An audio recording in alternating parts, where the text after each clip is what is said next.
출애굽기 20장 16절 말씀입니다. 내 이웃에 대하여 거짓 증거하지 말지니라. 10계명 중에 제9계명 내 이웃에게 거짓 증거하지 말지니라입니다. 좀 더 이해하기 좋게 풀어서 말하면 내 이웃을 해하려고 거짓 증거하지 말지니라 라는 뜻이 됩니다. 우선 생각할 것은 이웃이 누구냐 하는 것과 왜 이웃에게 거짓 증거를 해서 해하려는 일이 일어나는가 하는 것을 차근차근 살펴보아 종합할 필요가 있습니다. 우리가 생각하는 이웃은 생활권이 같은 사람들을 의미합니다. 시간적으로, 장소적으로 같은 생활권 속에 있는 자들이 일단 우리는 이웃이라 생각됩니다. 이 이웃들에게 우리가 적대적인 생각과 마음을 갖는 것은 우리의 죄성 탓입니다. 이 죄성은 세상의 풍조와 맞물려 있고 그것은 우리 이웃이 모두 나를 제외한 모든 존재가 경쟁 상대고 이겨서 정복해야 할 대상들로 인식되기 때문에 그렇습니다. 그러나 이 이웃에 대한 그 성경의 가르침이 저들을 해하려 하지 말고 저들에 대해서 거짓 증거를 하지 마라 라고 이렇게 10계명 중에 한 계명으로 율법으로 우리에게 명령됨으로써 우리는 이 문제를 간과할 수 없습니다. 이 명령을 지켜야만 합니다. 이 명령을 지키는 건 단순히 이렇게 법으로, 도덕으로, 윤리로, 사회 규율로 이렇게 생각해서는 도무지 해답이 나오지 않습니다. 우리의 삶이 이웃에게 다 양보하다가는 우리의 존재가 살아남을 수 없기 때문에 그렇습니다. 이 문제에 대한 성경의 답은 예수님의 이 율법에 대한 가르침 속에 이제 그 진정한 그 본질이 드러나고 있습니다. 마태복음 22장 34절로 가보십시다. 마태복음 22장 34절. 예수께서 사두개인들로 대답할 수 없게 하셨다함을 바리새인들이 듣고 모였는데 그 중에 한 율법사가 예수를 시험하여 묻되 선생님이여 율법 중에 어느 계명이 크니까? 예수께서 가라사대 네 마음을 다하고 목숨을 다하고 뜻을 다하여 주 너의 하나님을 사랑하라 하셨으니 이것이 크고 첫째 되는 계명이요 둘째는 그와 같으니 네 이웃을 네 몸과 같이 사랑하라 하셨으니 이 두 계명이 온 율법과 선지자의 강령이니라. 여기에 말하자면 살인하지 말라나 도둑질하지 말라나 간음하지 말라나 이웃에 대하여 거짓 증거하지 말라가 다 녹아서 네 이웃을 사랑하되 네 몸같이 사랑하라 하는 주님의 율법에 대한 해석을 만나게 됩니다. 죄를 짓지 않고 또 적극적으로 사랑하는 것 정도가 아니라 이웃을 네 몸이라고 생각해라 하는 여기에 말하자면 이 문제를 푸는 열쇠가 숨어 있습니다. 에베소서 5장으로 가보십시다.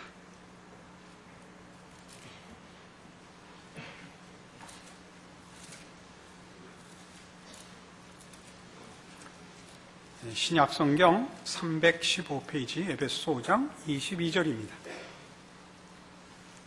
아내들이여 자기 남편에게 복종하기를 주께 하듯 하라. 이는 남편이 아내의 머리됨이 그리스도께서 교회의 머리됨과 같음이니 그가 친히 몸의 구주시니라. 그러나 교회가 그리스도에게 하듯 아내들도 범사에 그 남편에게 복종할지니라. 남편들아 아내 사랑하기를 그리스도께서 교회를 사랑하시고 위하여 자신을 주심같이 하라.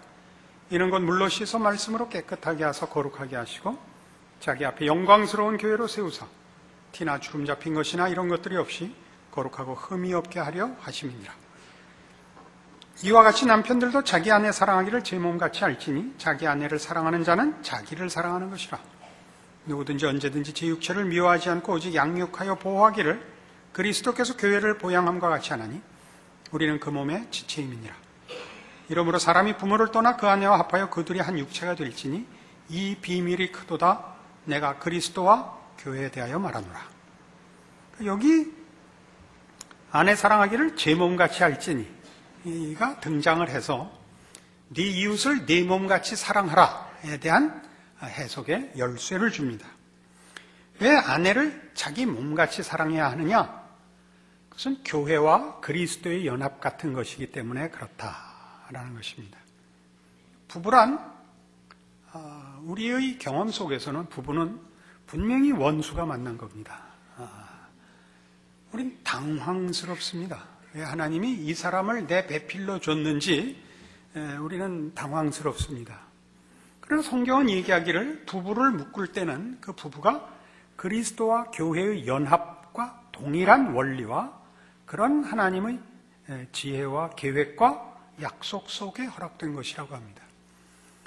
그리스도와 교회의 관계는 아시다시피 그리스도께서 우리를 구원하여 십자가의 죽으심으로 우리를 구원하여 하나님의 자녀로 중생케 한, 새로 태어나게 한 그의 백성들을 자기와 묶으신 연합입니다. 교회는 그의 몸이니 만물 안에서 만물을 충만케 하시는 자의 충만입니다. 에베소 1장에 선언된 교회의 비밀입니다. 그리스도께서는 우리를 충만케 하시는 자이실 뿐만 아니라 우리를 몸으로 불러 내가 충만해져야만 당신이 충만해지도록 우리와 묶으셨다 그럽니다. 그러니까 주께서 우리를 자기 몸으로서 묶으사 우리를 충만케 해야 당신이 충만케 해지시는 것 같이 부부는 서로가 서로의 이 행복과 유익과 완성을 위하여 상대가 완성이 돼야 내가 완성이 되고 상대가 행복해야 내가 행복해지는 관계로 묶여져 있다는 걸 알아야 됩니다. 운명을 같이 할 뿐만 아니라 이 둘이 짝지어 주신 하나님의 이 두 부부 사이의 신비한 관계가 이 완성을 이루는 하나님의 방법이라고 얘기합니다. 우리는 이 문제가 거의 이해되지 않습니다. 이제 이 문제를 이해하기 위해서 여러분 좋아하시는 시편 23편의 다윗의 고백을 봅시다.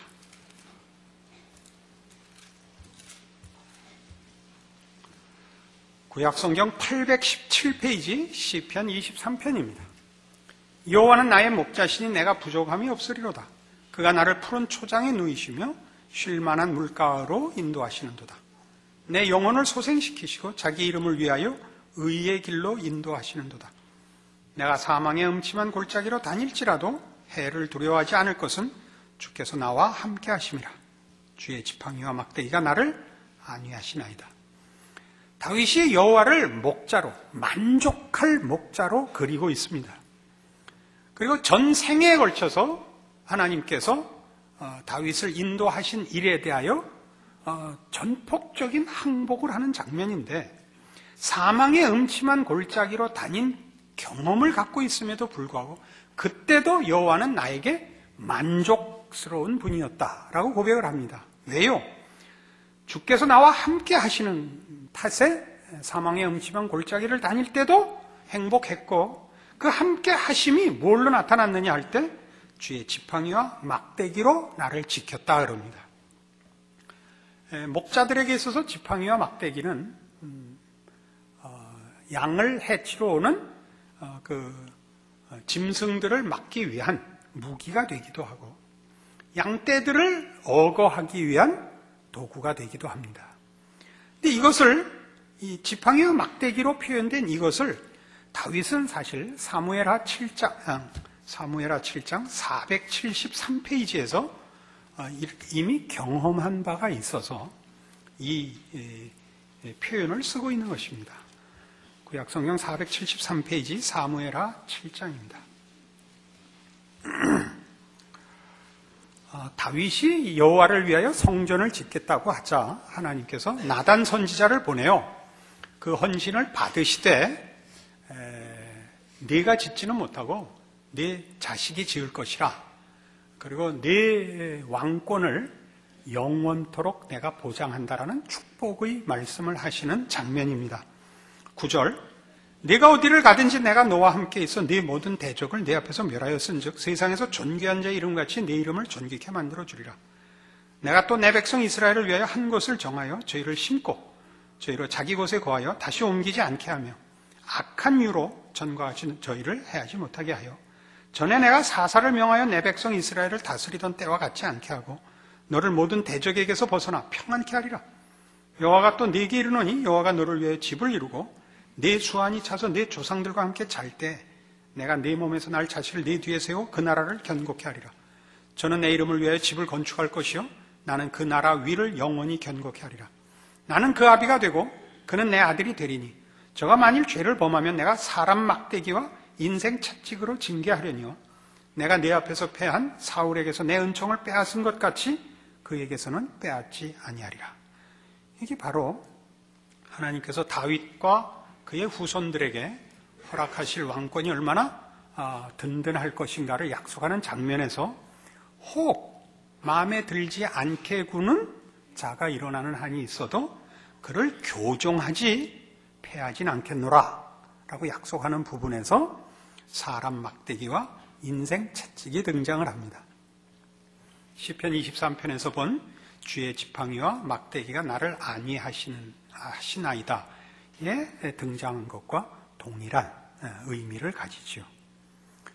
그러니까 결국 우리는 우리의 인생에 있어서 하나님이 어떤 경우에도 또 우리가 애초부터 주께서 주도권을 가지시고 그의 지혜와 능력으로 준비한 길을 걷고 있는 인생이라는 사실을 발견하게 됩니다.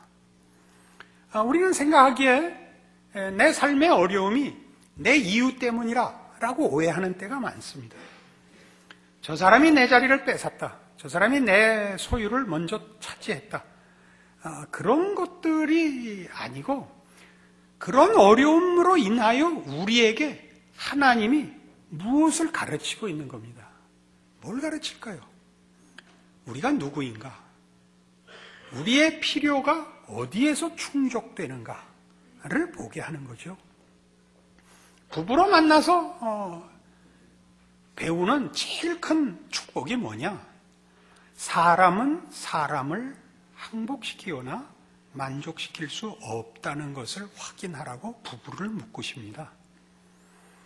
그러니까 아내들이요, 남편을 볶지 마십시오. 여러분의 남편은 신이 아닙니다.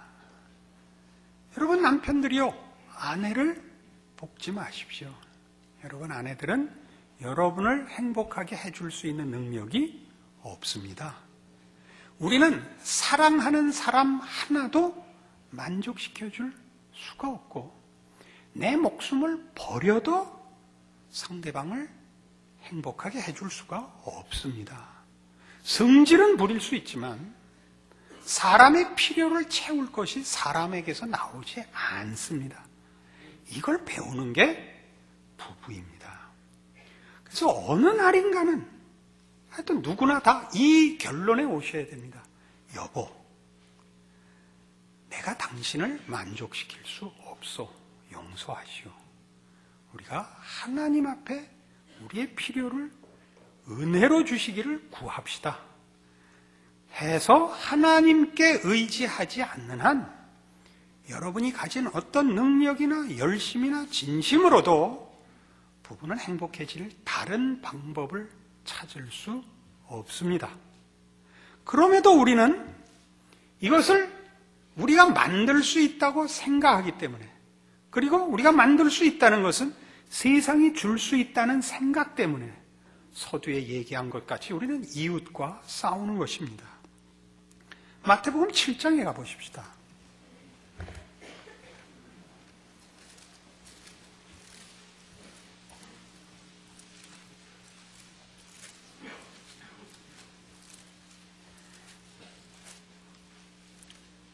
신약성경 마태복음 7장 1절, 비판을 받지 아니하려거든 비판하지 말라. 너희의 비판하는 그 비판으로 너희가 비판을 받을 것이요 너희의 헤아리는 그 헤아림으로 너희가 헤아림을 받을 것이니라. 어찌하여 형제의 눈 속에 있는 티는 보고 네 눈 속에 있는 들보는 깨닫지 못하느냐. 보라, 네 눈 속에 들보가 있는데 어찌하여 형제에게 말하기를 나로 네 눈 속에 있는 티를 빼게 하라 하겠느냐. 외식하는 자요. 먼저 네 눈 속에서 들보를 빼어라. 그 후에야 밝히 보고 형제의 눈 속에서 티를 빼리라. 자기 눈에 들보를 뽑아라 하는 건 우리 잘 알고 있습니다. 남을 꾸짖을 때, 우리 속담에도 있죠. 진흙 묻은 개가 겨 묻은 개 나무란다. 조금 원문은 다릅니다만 입에 올리기가 난감해서 더러운 진흙으로 그냥 대체합시다. 우리는 이 구절을 이 정도로밖에 이해를 안 합니다. 털어서 먼지 안 나는 사람 있어? 흠을 잡으려 그러지 마. 이런 식으로는 이 문제에 이 성경의 가르침에 접근을 할 방법이 없습니다. 여기에 가르침은 이겁니다. 우리가 증상을 치료하려고 하자, 우리는 증상을 치료하려고 하자 이런저런 비판을 할 수 있습니다. 여러분 잘 아시는 대로 감기는 치료약이 없습니다. 증상을 치료하는 약들은 있습니다. 감기의 증상은 여러 가지가 있는데 열이 나고 콧물이 나고 기침이 나고 편도선이 붓고 근육통이 일어나고 하는 등등의 증상이 있습니다. 증상을 치료하기 위해서 우리는 감기를 치료하는 게 아니라 콧물이 덜 나오게 하고 열이 떨어지게 하고 두통을 완화시키는 약을 먹을 수 있습니다. 감기를 치료한 거 아니라는 거 우리 다 이제는 압니다. 마찬가지 얘기입니다.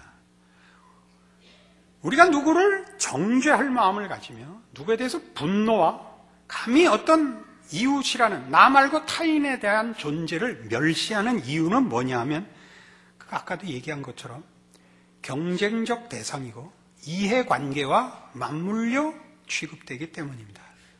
그때 우리는 한심한 사람도 보게 되고 성질나는 사람도 만나게 됩니다. 악질도 생겨나고 불공대천지 원수, 요새 이런 말 아나 모르겠는데요. 함께 하늘을 지붕하고 살 수 없는 그 사람 어디 가서 물로 머리를 사무라 이게 태평양 심해에 빠져서 이런 비판, 정죄와 분노와 멸시가 쏟아져 나가는 것입니다. 거기에 대한 성경의 가르침은 이겁니다. 들보란 뭐냐? 네가 왜 네 이웃과 다투는지 아느냐? 너는 네가 필요한 것을 세상에서 구하고 있기 때문에 그 사람이 너에게 장애물이 되고 원수가 되는 거란다. 내 필요는 내 손에만 있단다. 그러니까 이게 5절에 있는 바와 같이 이걸 뭐라 그래요? 들보가 있는데 모르고 남의 눈에 티를 빼려는 자를 뭐라 그래요? 외식하는 자여잖아요. 외식한다는 게 뭐죠? 밖에 나가서 밥 사 먹는 거죠. 겉으론 신앙인이라고 고백하는데 속은 아닌 자 아닙니까? 겉으로만 치장되어 있는 신앙이라는 거죠. 내 속이 나중에 나옵니다만 내 보물 있는 것에 내 마음도 있느니라죠.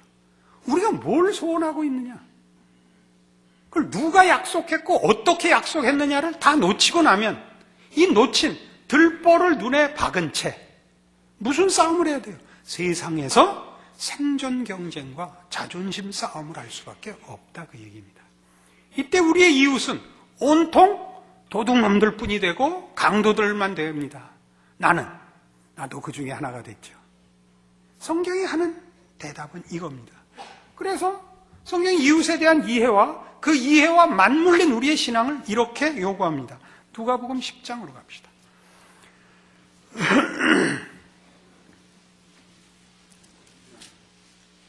누가복음 10장 25절입니다.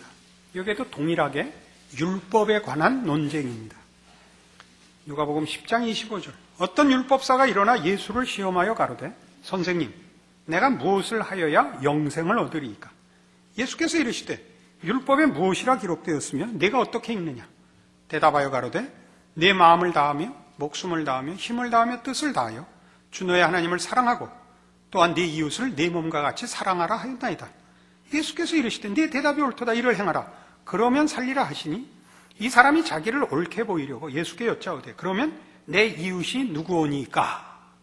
해서 여러분 잘 아시는 선한 사마리아인 비유가 나옵니다. 그럼 지금 그 비유를 베풀게 된 이유가 뭐죠?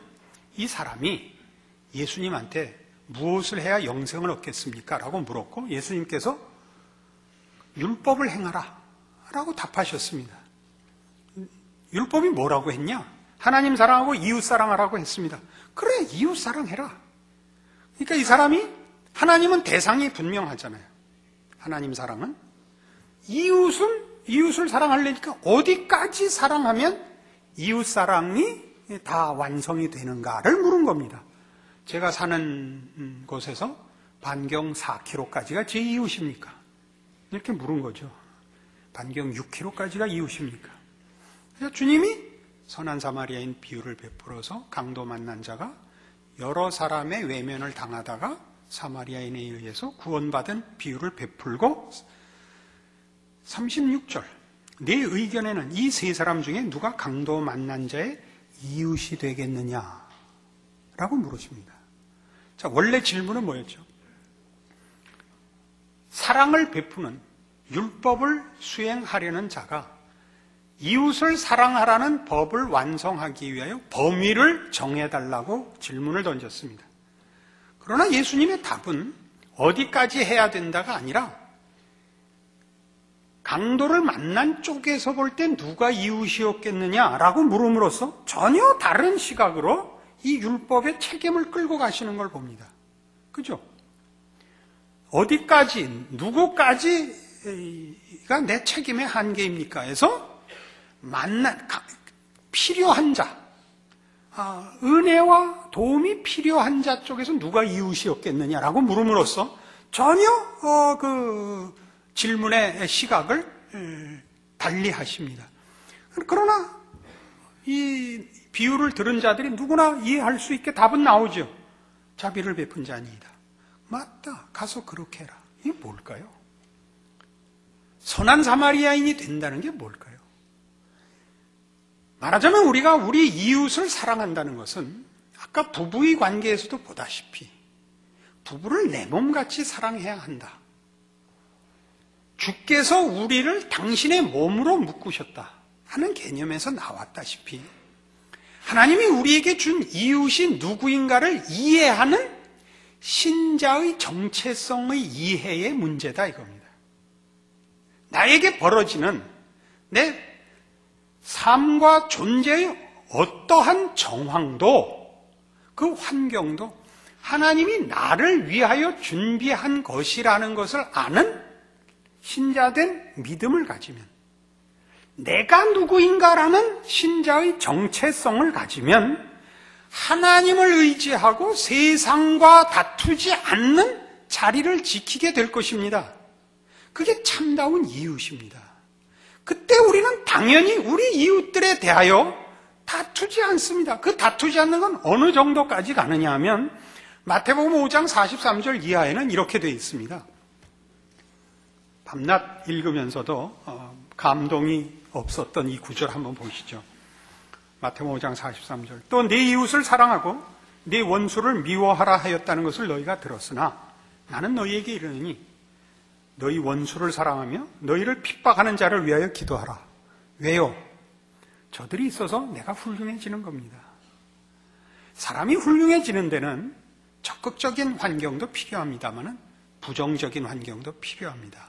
왜냐하면요, 좌절을 맛보지 않고는 사람은 하나님 앞에 은혜를 구하지 않습니다. 기독교 신앙의 최고의 핵심은 뭐냐면 하나님만이 유일한 답이며 하나님이 가지신 계획이 내가 가진 계획보다 비교할 수 없이 높다는 것을 믿는 것입니다. 내가 되려는 모습보다 하나님이 나에게 가지신 목표하시는 것이 비교할 수 없이 높습니다. 그건 의와 진리의 거룩함으로 지으심을 받은 새 사람이라는 에베소 4장의 선언 속에 녹아 들어가 있습니다. 여러분의 인생에 지금 여러분을 괴롭히는 것들로 인하여 여러분이 자신의 들보를 찾아내십시오. 그리고 하나님 앞에 오십시오. 하나님의 도우심을 구하여 여러분이 자신이 할 수 없는 것들을 확인하셔야 됩니다. 여러분이 할 수 있는 건 예수 믿지 않는 사람들이 하는 것만 여러분도 여러분 마음대로 할 수 있습니다. 그것은 죄 짓는 겁니다. 상대방을 죽여서 내 이익을 만들어내는 세상적인 방법입니다. 우린 그리로 부름받고 있질 않습니다. 우리는 강도 만난 사람을 지나칠 수 없습니다. 왜요? 우린 넉넉한 자입니다. 하나님이 우리의 답이시며 하나님이 우리의 아버지시며 하나님 안에 우리의 필요가 다 있고 우리는 그를 잊는 적이 있어도 그는 우리를 잊는 적이 없는 우리의 하나님 아버지십니다. 이것이 우리로 하여금 우리의 삶을 승리케 하는 것입니다. 여러분, 우선 가족들로부터, 여러분 자녀들에게, 여러분 부모에게, 부부가 신앙의 자리로 돌아오셔서 자기의 자리를 지키십시오. 그리고 세상을 살아가는 이 세상의 이 아수라장 같은 이 죄가 난무하는 속에서 여러분은 하나님의 백성으로 사십시오. 여러분을 세상이 방해할 수가 없습니다. 왜요? 우리는 세상의 것으로 힘을 삼지도 목적을 삼지도 않고 있기 때문에 세상이 우리를 방해할 방법이 없습니다. 우리를 괴롭힐 수는 있습니다. 곤고하다고 해서 우리가 손해보지 않는다는 것이 아까 본 시편 23편의 다윗의 고백입니다. 이 승리와 이 영광이 신자들이 지금 당장 누리실 수 있는 특권입니다. 이 복을 놓치시지 않는 여러분의 신자된 인생이시기를 바랍니다. 기도하십시다. 하나님 아버지 은혜를 감사합니다.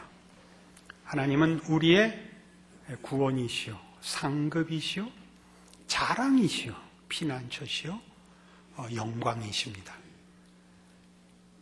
하나님이 우리를 사랑하셨고 우리를 위하여 아낀 것이 없다는 것 다시 확인합니다. 우리의 불평이나 우리의 비명은 순전히 우리의 미련함과 믿음 없음에 기인합니다. 하나님은 신실하시며 전력을 다하여 우리를 인도하시고 보호하시고 간섭하고 계십니다. 영안을 떠 우리 하나님 아버지의 사랑을 보게 하사 우리의 현실의 비명들과 절망들과 분노들을 다 떨쳐내고 주의 힘을 힘입어 자랑과 승리와 찬송과 감사로 이어지는 신자의 삶을 사는 우리들 되게 하여 주시옵소서. 예수님 이름으로 기도합니다. 아멘.